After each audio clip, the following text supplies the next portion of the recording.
आज की कहानी सुनाऊं उससे पहले एक दिलचस्प कहानी। अमूमन आपने देखा होगा कि जब भी कोई गवर्नमेंट का प्रोजेक्ट पास होता है, जब सपोज कहीं से हाईवे बननी है, कहीं एयरपोर्ट बनना है, कहीं कुछ और ऐसी चीजें, तो उसके आसपास की जमीन का रेट बढ़ जाता है। ये अपने देश में बहुत होता है। अगर पता चला कि इस इलाके से हाईवे गुजरना है तो हाईवे के किनारे की जमीन के रेट अपने आप बढ़ने शुरू हो जाते हैं, क्योंकि सरकार उसको एक्वायर करती है, फिर बहुत सारी चीजें हैं, तो जमीन के दाम बढ़ जाते हैं। ये सभी को पता है।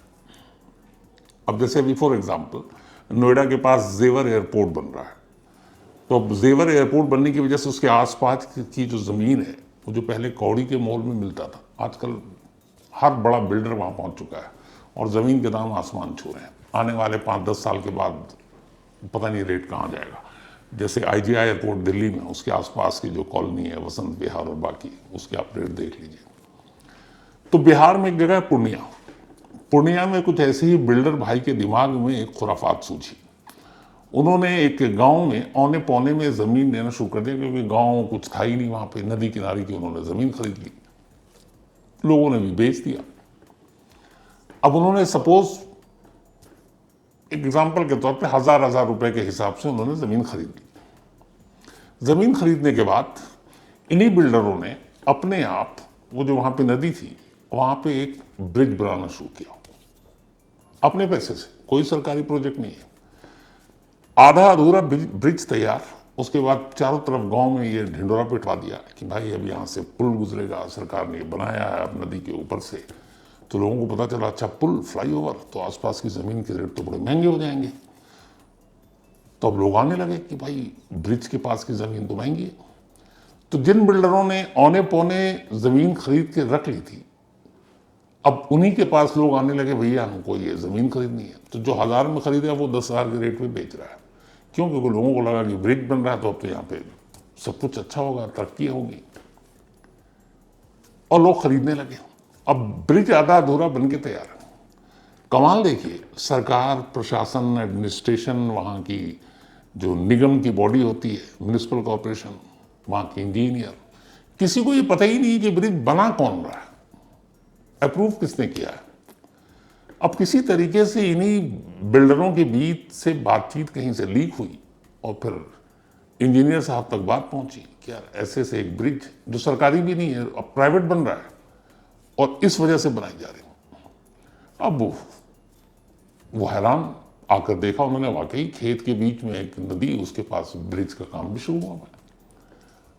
अब इसके बाद पता चला कि ये तो सरकार ने पास ही नहीं किया, वो जेसीबी मशीन लेके पहुंच गया उसको गिराने के लिए।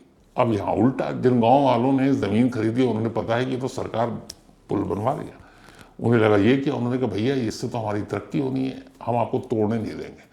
अब पूरा गांव इकट्ठा हो गया उस पुल को बचाने के लिए, और उन्हें ये फ्रॉड पता ही नहीं कि ये ब्रिज सरकार ने नहीं, ये ब्रिज कहीं नक्शे पे भी नहीं है, कहीं स्कीम में भी नहीं है, ये तो चंद लालची बिल्डरों ने जमीन का भाव बढ़ाने के लिए एक ऐसे ही ब्रिज बनाना शुरू कर दिया था। तो ये अदब गजब चीजें हमारे देश में होती रहती हैं। अब आते हैं आज की कहानी के ऊपर। आज की कहानी एक ऐसी कहानी है जो सुपरस्टार रजनीकांत की एक फिल्म शिवाजी द बॉस, उस फिल्म से प्रेरणा लेकर एक हस्बैंड वाइफ ने एक साजिश रची और उसी की ये पूरी कहानी है। इस कहानी की शुरुआत होती है 13 अगस्त 2024, 13 अगस्त 2024 की बात है। बेंगलुरु के एक हाईवे पर एक रोड एक्सीडेंट होता है। एक कार को एक लॉरी टक्कर मार के चली जाती है। इसके बाद एक लेडी जिनका नाम है शिल्पा रानी, उम्र करीब 30 साल, ये वहीं पे एक पुलिस स्टेशन है, गंडासी पुलिस स्टेशन, ये वहां पहुंचती हैं और पहुंचने के बाद एक रिपोर्ट लिखाती हैं। रिपोर्ट ये थी कि ये अपने हस्बैंड के साथ मैंगलोर से आ रही थी। मैंगलोर में उनकी बेटी पढ़ती है, तो उसको विजिट करने के लिए गए थे। वापस जब आ रहे थे तो कार का टायर पंक्चर हो गया। सड़क किनारे इन्होंने कार रोकी। कार का ड्राइवर टायर चेंज कर रहा था, हस्बैंड कार के पीछे खड़े हुए थे और वो उसकी हेल्प कर रहे थे। तभी अचानक एक लॉरी आई पीछे से और उसने टक्कर मार दी उस टक्कर में उसके हस्बैंड यानी शिल्पा रानी के मुनिस्वामी गौड़ा, उनकी डेथ हो गई। शिल्पा रानी ने ये रिपोर्ट पुलिस में लिखाई और रिपोर्ट लिखाने के बाद वहां से चली गई। तब तक पुलिस को इन्फॉर्मेशन मिल चुकी थी। बॉडी को अस्पताल ले जाया गया, वहां मुर्दा घर में पोस्टमार्टम हुआ और फिर बॉडी हवाले कर दी गई शिल्पा रानी के। अब शिल्पा रानी की उम्र और उसके हस्बैंड की जिस तरीके से डेथ और वो जिस तरीके से रो रो कर बिहार पुलिस वाले को भी उन पर रहम, उनके साथ हमदर्दी। अब सारी फॉर्मेलिटी पूरी होने के बाद शिल्पा रानी अपने हस्बैंड मुनिस्वामी गौड़ा की लाश लेकर अपने गांव चली जाती हैं और वहां जाने के बाद अपने तमाम रिश्तेदारों के बीच मुनिस्वामी गौड़ा का अंतिम संस्कार कर दिया जाता है। इधर ये जब सारी चीजें हुई तो कई बार पुलिस के सामने भी होता है कि हालात ऐसे होते हैं, सामने वाले के ऊपर गम का पहाड़ टूटा हुआ है कि पुलिस अपनी इन्वेस्टिगेशन या तफ्तीश या पूछताछ नहीं कर पाती है कि एक जवान औरत जो विधवा हो गई, उसके हस्बैंड की इस तरह से रोड एक्सीडेंट में डेथ हो गई, अब उससे क्या पूछताछ करें। तो बेसिक जो पूछताछ थी वो करने के बाद, लाश ले जाने के बाद अंतिम संस्कार सब कुछ हो गया। अब 5-6 दिन बीते तो पुलिस ने कहा कि चलो कुछ सवालों के तो जवाब चाहिए, तो इन्वेस्टिगेशन अब शुरू कर दिया। तो ये जो पुलिस की टीम इन्वेस्टिगेशन शुरू कर रही थी, सबसे पहले तो कि जिस लॉरी ने कुचला उस लॉरी को ढूंढने का काम था और लॉरी के साथ उसके ड्राइवर को ढूंढने का काम था। तो अब पुलिस उस लॉरी की तलाश में हाईवे पर इधर उधर सीसीटीवी कैमरा देखती है और आखिरकार उस लॉरी तक पहुंच जाती है और उस लॉरी तक पहुंचने के बाद उसके ड्राइवर देवेंद्र नायका, जिसका नाम, उसको अरेस्ट कर लेती है। देवेंद्र नायका बताता है कि साहब मैं जा रहा था, मुझे ये दिखाई नहीं दिया कि साइड में गाड़ी के पास ये खड़ा हुआ है और कोई शख्स है, जब तक मैं ब्रेक मारता तब तक एक्सीडेंट हो गया और उसकी मौत हो गई। तो ये हिट एंड रन का केस हो गया, सिंपल। तो नायका गिरफ्तार हो गया, शायद बेल पे छूट भी जाता। उधर जो इनके साथ इनका ड्राइवर था, उस ड्राइवर ने भी यही बयान दिया जो शिल्पा रानी ने दिया था कि टायर पंक्चर हो गया और हम टायर बदल रहे थे, तब तक लॉरी आई, टक्कर मार के चली गई। अब ये सारी चीजें थी, सीसीटीवी कैमरा भी दिखा, लॉरी भी मिल गया, तो पुलिस को कहीं से कोई फॉर्म प्ले और कोई सारी चीजें मिली नहीं। पुलिस को एक ओपन सिंपल रोड एक्सीडेंट का केस नजर आया। तो पुलिस इसमें आगे ज्यादा कुछ मशक्कत भी नहीं कर रही है, सिंपल केस समझकर लगभग सब कुछ बंद होना था। पर इसी बीच एक अजीब वाकया होता है। इस हादसे के करीब 15 दिन के बाद मुर्दा खुद चलकर एक पुलिस इंस्पेक्टर के घर पहुंचता है और ये मुर्दा कोई और नहीं बल्कि यही मुनिस्वामी गौड़ा था, जिसकी रोड एक्सीडेंट में 13 अगस्त 2024 को मौत हो गई थी और करीब 27 या 28 अगस्त 2024 को ही ये अपने गांव में एक पुलिस इंस्पेक्टर उनके सामने जाकर खड़ा हुआ था और ये वो पुलिस इंस्पेक्टर थे जो 15 दिन पहले उसी गौड़ा के अंतिम संस्कार में बाकायदा शामिल होकर आए थे। तो पहले तो देखा तो वो घबरा गए क्योंकि मुर्दा उनके दरवाजे पर खड़ा है, लेकिन पुलिस अफसर थे, फौरन संभले, उन्हें लगा कुछ तो गड़बड़ है। असल में ये जो पुलिस इंस्पेक्टर थे, ये जिस थाने में ये रिपोर्ट दर्ज कराई गई थी एक्सीडेंट की, गंडासी, वहां से 232 किलोमीटर दूर एक और थाना है चिक्का बल्लापुरा, वहां पे ये पोस्टेड थे और इत्तेफाक से श्रीनिवास गौड़ा के दूर के रिश्तेदार लगते थे। तो मुर्दा यूं ही चलकर नहीं आया था, बल्कि मुर्दा एक काम से आया था, यानी गौड़ा एक काम से आया था। अब वहां आया तो पहले तो श्रीनिवास चौंके कि जिस शख्स के अंतिम संस्कार में हिस्सा लेकर वो आए, वो शख्स तो सामने खड़ा है, तो फिर मरा कौन? तो फिर गौड़ा अपनी कहानी सुनाता है, बोलता है कि मैं तुम्हारे पास, चूंकि तुम मेरे रिलेटिव हो, रिश्तेदार हो, कजन लगते हो, मदद के लिए आया हूं, मुझे तुम्हारी मदद की जरूरत है। लेकिन इंस्पेक्टर को अपना फर्ज याद आ जाता है, वो रिश्तेदारी किनारे रखता है और कहता है कि नहीं, ये गलत है, तुम जानबूझकर मुर्दा बने, लेकिन जिस मुर्दे को जलाया गया, अंतिम संस्कार हुआ, वो कौन था? इसका मतलब है कुछ फॉल प्ले है, कुछ गड़बड़ है, तो मैं तुम्हारी मदद तो नहीं करूंगा। और वो खामोशी से श्रीनिवास उसको उलझाकर कमरे में बिठाता है और लोकल पुलिस को फोन कर देता है। अपना रिश्तेदार है उसका, लेकिन फर्ज उसके लिए ज्यादा जरूरी था। श्रीनिवास के फोन करने पर लोकल पुलिस की फौरन टीम आती है और उस मुर्दे को अरेस्ट कर लेती है यानी मुनुस्वामी गौड़ा को। अरेस्ट करने के बाद अब ये पता था कि एक्सीडेंट कहाँ हुआ, क्योंकि वो रिलेटिव था, अंतिम संस्कार में भी हिस्सा लिया था। रोड एक्सीडेंट कहाँ हुआ सारे गांव वालों को, रिश्तेदारों को पता था। तो उसे ये भी पता था कि वो पुलिस स्टेशन कौन सा है। तो गंडासी पुलिस स्टेशन को इन्फॉर्म किया गया कि आपके यहाँ जो एक रोड एक्सीडेंट का केस दर्ज है जिसमें एक शख्स मुनुस्वामी गौड़ा की मौत हुई थी, वो मुनुस्वामी गौड़ा असल में मरा नहीं है बल्कि जिंदा है और उस वक्त यहाँ है। ये सुनते ही ये बुजुर्ग गंडासी पुलिस स्टेशन की टीम भी हैरान हो गई। फौरन एक टीम वहाँ से रवाना होती है, करीब 232 किलोमीटर का सफर तय कर गांव पहुंचती है और मुनुस्वामी गौड़ा को अपनी कस्टडी में लेकर अब वापस चली जाती है। अब पुलिस को यह समझ में नहीं आ रहा है कि रोड एक्सीडेंट में एक शख्स जिसकी मौत हो गई वो जिंदा कैसे है। दूसरा, वो जिंदा है और अगर उसने कुछ कानून तोड़ा, फ्रॉड किया, तो एक पुलिस इंस्पेक्टर के घर क्यों पहुंच गया। फिर ये लगा कि शायद रिश्तेदार है, उसे लगा होगा मदद करेगा। और उससे बड़ा सवाल ये कि जिस शख्स का अंतिम संस्कार हुआ वो कौन है। अब ये भी सारी चीजें पूछताछ होनी ही थी कि तभी पुलिस को एक और जानकारी मिली। पता चला कि जिस दिन गौड़ा उस पुलिस इंस्पेक्टर के घर गया, दोपहर के बाद का वक्त था, उसी दिन सुबह उसकी वाइफ यानी शिल्पा रानी, जो कंप्लेनेंट है, जिसने एफआईआर दिखाई अपने पति की रोड एक्सीडेंट में मौत की, वो वहां के एक लोकल इंश्योरेंस ऑफिस में पहुंचती है और 4 करोड़ रुपए का एक इंश्योरेंस क्लेम करने का एप्लीकेशन देती है विद डेथ सर्टिफिकेट। और ये इंश्योरेंस था उसके अपने हस्बैंड मुनुस्वामी गौड़ा के नाम, जिनकी रोड एक्सीडेंट में डेथ हो गई थी। फॉर्म वॉर्म जमा हो चुका था।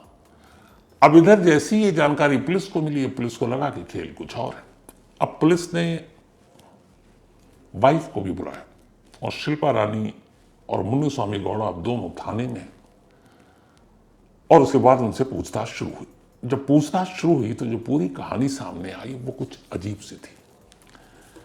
मुनुस्वामी गौड़ा की बेंगलुरु में टायर की दुकान थी। इसके अलावा वो एक खेती विशेषज्ञ भी था। जिंदगी ठीक ठाक चल रही थी, लेकिन कोरोना आने के बाद उसका बिजनेस सफर किया।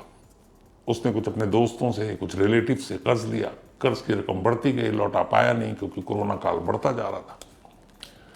तब उसके पास काफी कर्ज हो गया। अब तकाजा भी होने लगा, लोग मांगने लगे, पैसे हैं नहीं कि वो लौटाए। उसे समझ में नहीं आ रहा था कि क्या करे। इसी दौरान जैसे बाकी लोग कोरोना काल में ओटीटी सबसे ज्यादा फेमस हुआ था, घर बैठकर ओटीटी पे मनोरंजन की सारी चीजें देखते थे। तो शिल्पा रानी और मुनुस्वामी गौड़ा एक दिन घर पर बैठकर एक फिल्म देख रहे थे, शिवाजी बॉस। रजनीकांत की ये फिल्म है, सुपरहिट फिल्म है, बॉक्स ऑफिस पर रिकॉर्ड तोड़ कमाई की थी। इस फिल्म में एक जगह एक कहानी ये है कि रजनीकांत की ये समझा जाता है कि मर गए और रजनीकांत एक दूसरे रूप में फिर से सामने आ जाते हैं। हालांकि रजनीकांत की मौत नहीं हुई थी, तो वो फिल्म की कहानी थी। ये बात असल में दोनों हस्बैंड वाइफ को क्लिक कर जाती है और अचानक वो एक प्लान बनाते हैं। उन्हें लगता है कि अगर गौड़ा की मौत हो जाए नकली में और असली में हो नहीं, और इंश्योरेंस हो, तो सारी रकम आ जाएगी, कर्जदारों के कर्ज वसूल हो जाएंगे और फिर ये है कि गौड़ा दुनिया के लिए तो मर गया, तो ये लोग वो बेंगलुरु छोड़ेंगे, अपना गांव छोड़ेंगे और नॉर्थ इंडिया या फिर नेपाल में जाकर कहीं शिफ्ट हो जाएंगे। तो इसके लिए इन्होंने 4 करोड़ रुपए का इंश्योरेंस कराया, बीमा, मुनुस्वामी गौड़ा के नाम। अब जब बीमा हो गया तो इसके बाद अब प्लानिंग का अगला हिस्सा, बॉडी डबल करना है। ये अपनी मौत अपनी दिखानी है, लेकिन मरना किसी और को होगा। अब तलाश हुई एक ऐसे शख्स की जिसका हुलिया मिलता जुलता हो। ऐसा एक शख्स मिला जो कबाड़ चुनने का काम करता था, जिसका कोई नहीं था। बहुत सारे लोगों को पहले मियाँ बीवी ने तलाश किया, फिर उन्हें एक शख्स मिला जो शहर में अकेला रहता था। हाइट वाइट सब गौड़ा के हिसाब से थी। गौड़ा की उसकी नजर पड़ी, गौड़ा ने जाकर उससे बात की, उसको पैसे दिए, पता क्या कहाँ रहता है, कभी इधर सो जाता है, कभी उधर सो जाता है। फिर उसे अपने कपड़े दिए। इसके बाद डेली अब वो उससे जाकर मिलता, क्योंकि उसने पूछ लिया था कि तुम कब कहाँ होते। और उस शख्स को लगा कि क्या महान आदमी है, बेचारा हम जैसे गरीबों की मदद कर रहा है। अगले 2 महीने तक वो उस जो कबाड़ चुनने वाला और यूं ही एक गरीब इंसान जाकर गौड़ा उससे मिलता, उसे खाना देता, उसे पैसे देता, उसे कपड़े देता और अपने कपड़े पहनाता कि तुम साफ पहनो। यहां तक कि एक दिन उसने कहा कि चलो तुम्हारा हेल्थ चेकअप भी करा देते हैं, बाहर रहते हो, पता नहीं इन्फेक्शन ये वो। उसे लगा देवता आदमी, ले जाकर बाकायदा उसका ब्लड टेस्ट कराया, ब्लड ग्रुप जानने के लिए। और इत्तेफाक की बात यह कि उस शख्स का ब्लड ग्रुप सेम वही ग्रुप था जो गौड़ा का था। अब गौड़ा को लगा कि यही शिकार है। 2 महीने के पूरे उसकी देखभाल करने के बाद अब उसे तलाश थी एक ड्राइवर की, और ये ड्राइवर मिला उसे नायक के तौर पर। उसने उसे 5 लाख रुपए दिए और अपने इस प्लान में शामिल किया। इसके बाद इनकी बेटी सचमुच मैंगलुरु में पढ़ती थी, मैंगलुरु में। वहां ये लोग गए। वापसी में ये प्लान था कि कहां पे एक्सीडेंट करना है। वापस ये बेंगलुरु आते हैं। बेंगलुरु आने के बाद अब उसी शख्स को उठाते हैं, अपने साथ ले चलते हैं। 2 महीना वो इतना साथ हो चुका था, हस्बैंड वाइफ दोनों को जानता था कि वो उनके मतलब से पैर छूता था कि ऐसे अच्छे भले लोग अब कहाँ हैं। उसके बाद वाइफ को घर छोड़ता है, उस शख्स को अपनी गाड़ी में बैठाता है, ड्राइवर साथ में था। और फिर रास्ते में अचानक ड्राइवर वो दोनों मिलकर उसका गला घोंट देते हैं। गला घोंटने के बाद उसकी मौत हो गई। मौत होने के बाद अब एक जगह गाड़ी रोकते हैं, टायर पंक्चर करते हैं, और फिर उस लॉरी ड्राइवर को जिसको 5 लाख रुपए दिया था नायका, उसको इशारा देते हैं कि तुम अब यहाँ पर लॉरी लेकर आओ। कार के बराबर में उसकी बॉडी रखते हैं, कार को थोड़ा और किनारे कर देते हैं, लॉरी वाला आता है, उसके ऊपर चढ़ाता है और निकल जाता है। इसके बाद अब सीन पर पहुंचती है बीवी, बीवी पहुंचती है फिर बाद में हॉस्पिटल के बाद थाने, और पूरा रिपोर्ट लिखाती है। अब ये पूरी कहानी सुनाई। इस बीच में जो पुलिस वाला जांच कर रहा था इस मामले की, शुरुआत में बीवी के साथ तो कोई सिंपैथी थी कि हस्बैंड की मौत हुई, क्या पूछताछ करें। उसकी अपनी इन्वेस्टिगेशन में 2 बड़ी अजीब चीजों उससे पता चली। लेकिन इससे पहले कि वो इस केस को आगे बढ़ाता, तब तक वो रिश्तेदार इंस्पेक्टर के घर पहुंचकर उसने खुद ही अपना भांडा फोड़ लिया था।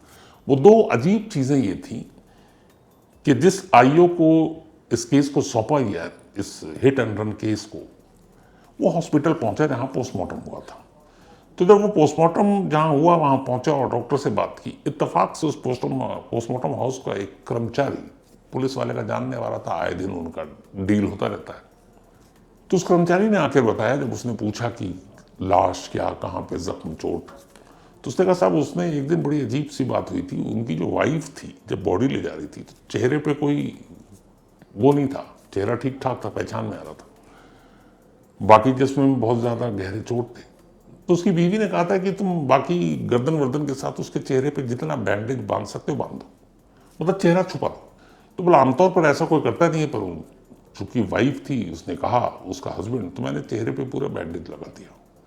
पुलिस वाले को लगा कि ऐसे चेहरा कौन छुपा सकता है। दूसरी चीज, पोस्टमार्टम रिपोर्ट जब आई तो पता चला कि मौत की वजह गाड़ी से कुचलना नहीं था, बल्कि स्ट्रैंगुलेशन था, यानी गला घोंट कर उसको मारा गया। अब ये 2 चीज, उधर उनकी अपनी गवाही, फिर उनका इकबाल जुर्म, और ये सारी चीजें एक simple road and accident case को, जो असल में एक मर्डर था, उसकी परतें खोल देती है। लेकिन इस कहानी का सबसे अफसोसनाक पहलू यह है कि ये सारी कुछ जानने के बाद जिस शख्स को 2 महीने तक मियाँ बीवी ने अपने भरोसे में लेकर रखा, उसे खिलाया पिलाया, उसका ब्लड ग्रुप तक चेक किया, उसकी असलियत क्या थी, उसका नाम क्या था, वो कहाँ का रहने वाला था, उसका परिवार कहाँ रहता है, ये आज भी नहीं मालूम। और इत्तेफाक से इन हस्बैंड वाइफ को भी पता नहीं कि वो रहने वाला कहाँ का था, कहाँ से आया था। शायद उनके परिवार वालों को पता भी नहीं होगा कि वो जिंदा है कि नहीं। तो ये थी आज की कहानी। दोस्तों, अगर सच्चे क्राइम की अनकही कहानियां आपको रोमांचित करती हैं, तो अभी डार्क रियलिटी शोज को सब्सक्राइब कीजिए, क्योंकि असली जुर्म की अगली सच्चाई आप मिस नहीं करना चाहेंगे।